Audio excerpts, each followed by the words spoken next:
Ada seorang orang soleh, Bapak Ibu sekalian, kisah berhubungan dengan keluh kesah kepada Allah. Orang miskin, anaknya 4-5 orang, susah hidupnya. Kisah dulu, kisah klasik. Dia lagi duduk, istrinya hidangkan makan pas-pasan antara dia, istri sama anak-anaknya 5 ini. Orang miskin, susah hidupnya. Ada yang ketuk pintu malam-malam, begitu ketuk pintu dibuka, dia suruh istrinya buka. Buka, ternyata orang miskin yang lain minta makanan. Orang miskin yang lain minta makanan. Maka istrinya lihat ke suaminya, apa perintahnya nih? Suaminya bilang kasih aja. Semuanya dikasih, karena kalau dibagi 2 gak cukup. Orang miskin tuh bawa anaknya banyak, gak cukup makanan. Lalu kemudian istrinya sama suaminya, suami istri orang beriman kepada Allah, tahu, ya sudah sabar. Tapi subhanallah, beberapa saat kemudian, kalau kita beberapa jam kemudian lah, menjelang malam hari, lebih gelap ya, sudah mulai masuk pertengahan malam, jam 12 malam, mereka kelaparan semua. Istrinya bilang, anak-anaknya nangis, saya lapar, kamu juga lapar, anak-anak lapar, bagaimana? Kata suaminya, tenanglah, saya akan coba cari jalan keluar, minta kepada Allah. Istrinya nggak paham suaminya mau kemana. Dia pakai bajunya, baju keluar, kemudian dia keluar pergi ke masjid dekat rumahnya.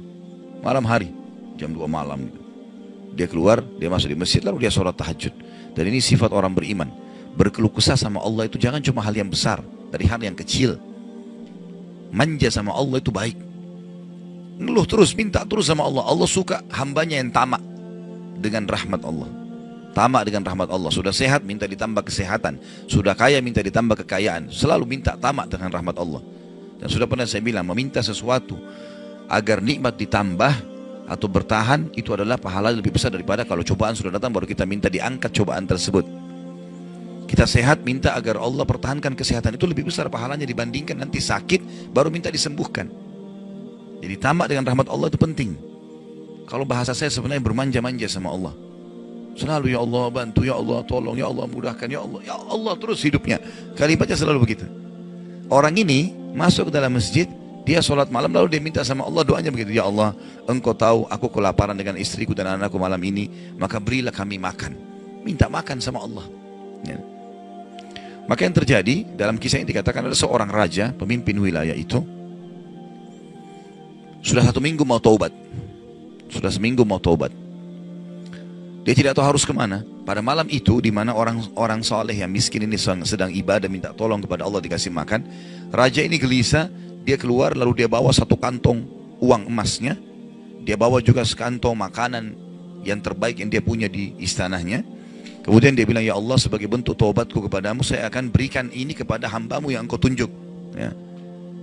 Lalu kemudian sebagai bentuk juga, saya tidak memilih kecuali engkau yang memilih Allah, saya tidak akan pegang tali kekangan kuda ini, saya biarkan dia jalan kemana. Akhirnya orang raja ini naik di atas kudanya, dia bawa itu kemudian jalan kudanya mampir di masjid yang ada orang soleh itu. Dia bilang, saya tidak tahu kenapa kuda ini mampir di masjid. Lalu saya turun, saya temukan dalam masjid. Waktu zaman dulu gak ada lampu, gak ada penerangan. Cuma dia dengar suara, gelap di masjid. Dia masuk, temukan ada orang ini lagi berkeluh kesah sama Allah. Minta, ya Allah saya sama istri saya kelaparan sama anak-anak, berilah kami makan. Gitu kan. Maka dia bilang, orang raja ini pun setelah orang itu berdoa, sholat, lalu dipanggil. Dia bilang, saya seorang raja di sini, saya raja di sini, saya sadar bertobat kepada Allah. Dan saya dengar doamu, tadi kau minta makanan. Maka ini saya kasih, ini harta saya yang saya niat sedekahkan dengan makanan, ambillah. Dan kalau kau punya masalah lagi, datang ke istana saya, kapan saja. Kira-kira saya mau tanya, Bapak Ibu sekalian, kita jujur menjawab. Kalau seandainya kita di posisi orang ini, kita sudah dapat solusi. Kalau kita sekarang mungkin ada orang kasih kartu nama, nih ya, butuh apa saja telepon saya. Misal presiden, tidak usah presiden, terlalu tinggi lah. Misal seseorang kita temui orang kaya, ada masalah apa saya telepon ke saya akan bantu. Saya yakin umumnya orang meninggalkan Allah pada saat itu.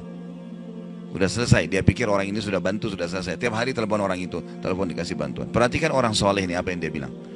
Waktu raja itu bilang, kalau ada keperluan apapun datang ke istana saya. Dia bilang, saya demi Allah tidak akan datang kepada anda kalau saya punya masalah. Tapi saya akan datang kepada Allah, Tuhan saya dan Tuhan anda, yang telah mengutus anda datang kepada saya malam ini membawa makanan. Justru kalau ada sudah solusi dari Allah, makin dekat sama Allah. Jangan sudah dikasih lupa ini. Ini poin penting bagaimana kita jaga berkeluh kesah kepada Allah. Jadi jangan berpikir Bapak Ibu sekalian, masa sih saya bisa sembuh hanya karena saya sujud? Masa sih saya bisa mendapatkan keturunan hanya karena saya sujud? Ini kesalahan ini. Justru harus kita fahami kalau itu bisa. Dan Allah punya cara. Setiap jawaban Allah kalau datang itu sesuai dengan sistem atau sunnatullah yang telah Allah ciptakan di alam kita ini. Misal saya berkeluh kesah, ya Allah sendal saya putus, gantikanlah. Sahabat begitu ya. Para sahabat Nabi itu kalau sendalnya putus, ya Allah sendal saya putus, gantikanlah. Allah nggak lemparin sendal dari langit, nggak mungkin. Tapi apa yang terjadi? Allah gerakkan sesuai dengan sistem yang ada. Allah buat ada orang lain melihat kita kasihan dikasih sendal, atau dia dapat duit dia bisa beli sendal. Jawabannya Allah begitu, dalam bentuk sinyal datangnya. Jadi harus peka menangkap itu. Kemudian selanjutnya, tentu juga yang ini tadi contoh kisah orang yang berkeluh kesah kalau berhubungan dengan cobaan dari Allah ya. Dia tidak keluh kesah kecuali kepada Allah. Sekarang kita masuk ke contoh kalau cobaan dari manusia. Tadi saya bilang orang digunjing, orang dihina, orang difitnah segala macam. Dia tidak balas kebodohan dengan kebodohan. Jangan pelanggaran dengan pelanggaran. Pasangannya selingkuh, dia juga selingkuh. Dua-dua dosa. Dua-dua dihukum sama Allah. Tidak ada urusan sama kita itu. Tidak ada urusan sama kita ya. Maka kisahnya seperti misalnya Abdullah bin Abbas radhiyallahu anhu pernah lagi jalan, dicaci maki oleh seseorang tanpa sebab ini. Datang tiba-tiba caci maki dia. Ibnu Abbas dengarin saja apa yang disampaikan orang itu. Sudah selesai kata Ibnu Abbas, sudah selesai. Dia bilang iya, orang ini kebetulan lihat Ibnu Abbas pakai jubah baru. Ini kamu itu mentang-mentang sahabat Nabi, kamu itu pakai jubah mahal-mahal segala macam. Hasut, orang hasut gitu. Tiba-tiba bayangin kalau kita lagi naik di mobil, orang ketuk kaca. Kamu kenapa pakai mobil baru? Kamu kenapa? Apa urusannya sama orang ini gitu? Mungkin kita marah-marah sama orang ini. Ibnu Abbas diam, didengarin semua, sudah selesai. Karena tidak mungkin tergerak orang ini mengucapkan sesuatu kecuali memang ada sebabnya. Ya biarin, sudah selesai kamu sudah. Baik, dibuka jubahnya, ini ambil hadiah buat kamu. Sampai orang itu malu. Sudah caci maki dikasih hadiah lagi. Dan yang dia sorotin ini adalah jubahnya Ibnu Abbas. Sampai akhirnya menjadi muridnya Ibnu Abbas. Nah, bisa nggak kira-kira kalau orang ketuk kaca mobil, kenapa pakai mobil baru? Ambil deh mobilnya.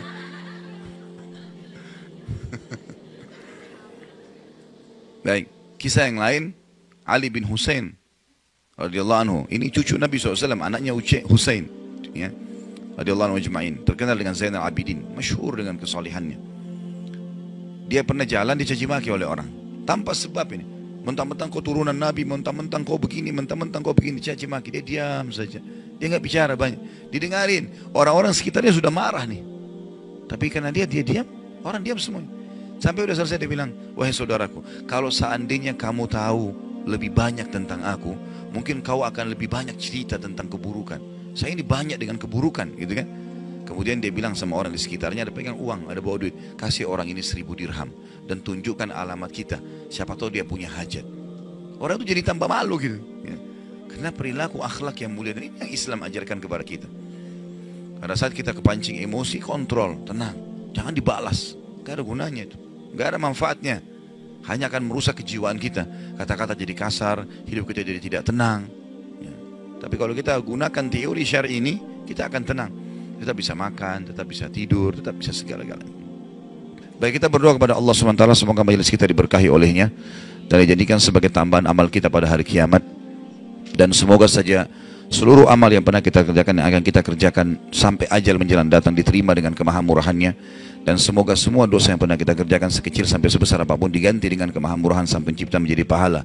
Dan kita mendoakan Indonesia untuk selalu makmur, damai, tentram, dan seluruh muslimin bersatu di bawah bendera tauhid la ilaha illallah Muhammad Rasulullah, kembali dalam segala ibadah mereka kepada Al-Quran dan Sunnah. Dan semoga Allah juga memberikan pemimpin-pemimpin yang muslim, yang adil, kembali kepada Al-Quran dan Sunnah. Dan juga semoga Indonesia menjadi contoh bagi negara-negara yang lain. Dan kita selalu mendoakan saudara kita di Palestina, di Syria, di Yaman, di Irak, di Myanmar, di Ahsa, dimanapun mereka berada yang sedang tertindas. Semoga Allah ikhlaskan niat mereka, terima para syuhada mereka, mulakan Islam di tangan mereka dan tangan kita semua. Dan semoga Allah partisipasikan kita bersama mereka di pahala, baik dengan doa, dengan harta, dan juga dengan jiwa kita. Dan semoga Allah dengan kemahamurahannya menyatukan kita semua di surga firdausnya tanpa hisab, sebagaimana yang kita di majelis ilmu yang mulia ini. Allahu alam, ini mungkin yang kita sampaikan, mudah-mudahan bermanfaat. Subhanakallahumma bihamdika asyhadu an la ilaha illa anta astaghfiruka wa atubu ilaik. Wassalamualaikum warahmatullahi wabarakatuh.